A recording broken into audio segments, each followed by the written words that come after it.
We've been talking to a number of different lenders lately about just the different loan products that are available out there to buyers. And it's been really interesting. The conversation's been interesting. There's really something out there for everyone, from zero down to rate reductions, just a lot of options. And I want to take a couple minutes here and just share with you some of the information that we found. So when we're looking at different options out there, I mean, the typical ones are FHA and conventional. So if we're looking at FHA financing, you can buy a home for as little as 3.5% down.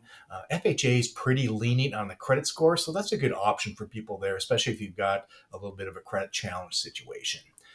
As far as conventional goes, usually they're a little better on the rates, both interest rates and the fees. So that can be a good option for you. You can actually get a conventional loan as low as 3% down. We're starting to see some down payment assistance programs out there. And these are interesting. There's a product out there from FHA where you can get a grant and it'll be as low as zero down. And there's some other more traditional zero down options out there for buyers too.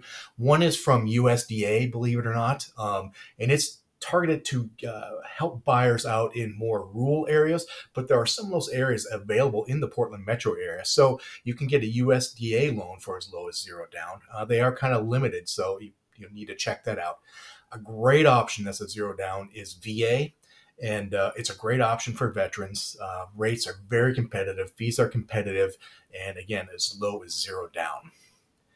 One of the most interesting things I think I've come across over the last couple of months, actually about the last 6 months or so, is fixed period buy down loans. And what those are is you pay to buy down your interest rate for a period of time. That may be 1 year, 2 year, 3 year.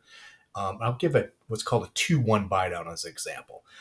You can buy down the rate for the first 2 years of your loan. So then that year one, your mortgage rate will be 2% lower than the stated value of your mortgage. In year two, it'd be 1% lower. So these could be some great options as we're seeing mortgage rates come down to get a lower rate today and then refinance in 6 months, 8 months, a year or so down the road.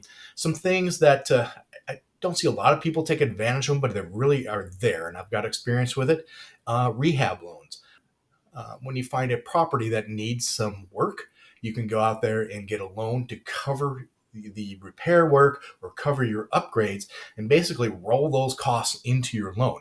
And there's available from both FHA and conventional, if as low as 3.5% down. So interesting option if you're looking to buy something that's a little bit of a fixer or you want to do some upgrades. There's rehab loans out there.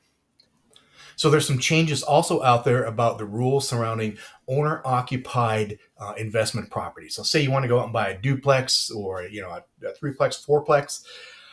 Historically, as an investor, you had to put 20% down. 25% down was even better. Now the rules have changed. If you're going to occupy that property, you can get into it as low as 5% down. So that's a huge change if you're looking to buy some investment properties and occupy them.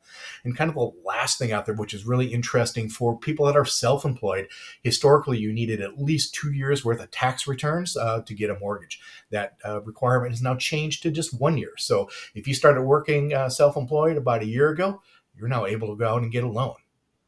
Sound interesting, or do you want some more details? Reach out. We can put you in touch with some of the great lenders that we work with.